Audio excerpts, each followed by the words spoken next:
You ever published as an independent author before you got signed? Of course, a whole lot.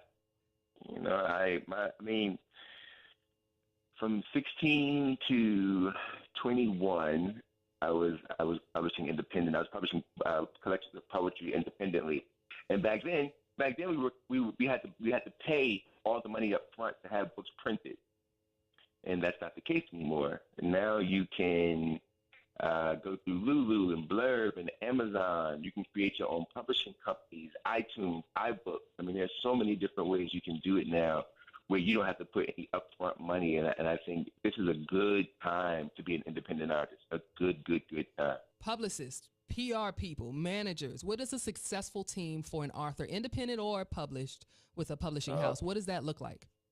Number one, agent.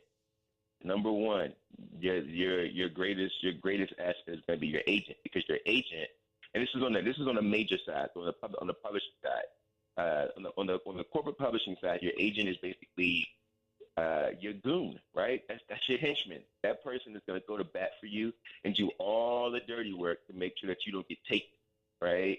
They're going to get you paid. They're going to get you a good deal. They're going to make sure you have the right team around you in terms of the publishing house. Now, on an independent side, your best, and every single independent writer needs to find an editor.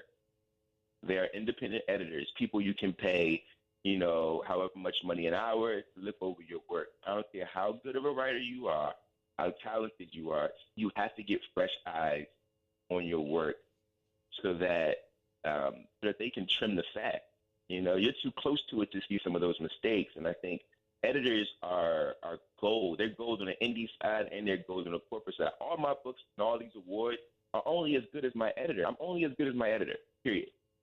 Right? I turn in the first draft, and then I get my edit back, and she says, all of this is terrible, right? This first chapter got to go. This last chapter got to go. Change this, change that. That's what makes the book good. It's collaboration. Collaboration is key. Now, outside of those two things, you need an accountant. You need somebody to manage your funds on either side, even if you're on the indie side, right? Because on the indie side, every dime you make got to go back into the product. So somebody needs to make sure that your funds and that your paperwork is right in terms of your money. And you need to hire somebody to manage your publicity, whether it be through social media, whether it be through publications. Somebody's got to do the work to make sure people know who you are, because the literary industry is one of the arts industries that doesn't get the bump that TV and radio does. So somebody got to make you know, and that's important too. Let's talk image, okay? A lot of people believe, when they're authors, their words are the most important thing, and they just focus on this little thumbnail picture on the back of the book. Right. But we know authors turn into speakers and turn into social media, and we're talking about all these other things that they need to integrate. So talk about how important image is. You're not the typical, so you know what I mean? You know what it takes to be accepted, or at least how important that is. No, it's a huge deal. It's a huge deal. I mean, I'll tell you like this. I'll tell you this will be a secret. So in the industry, let's say you get a corporate contract, you get signed to Random House, right? And they meet you and they see that you have a specific image, right? Whether it be a look or a platform or a certain way about you, you have chops in the speaking arena, whatever it is. The way the publishing industry works is they choose 5 or 6 books per season.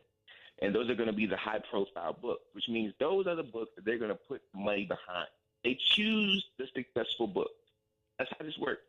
They pick them and say, these are the books that we're going to put in the front of the bookstore. These are the books that we're going to make sure that we push promotionally. These are the books that we're going to make sure we send the author out on visits and do bookstore events and this, that, and the third. But most of it's based not just on the book, but on the author.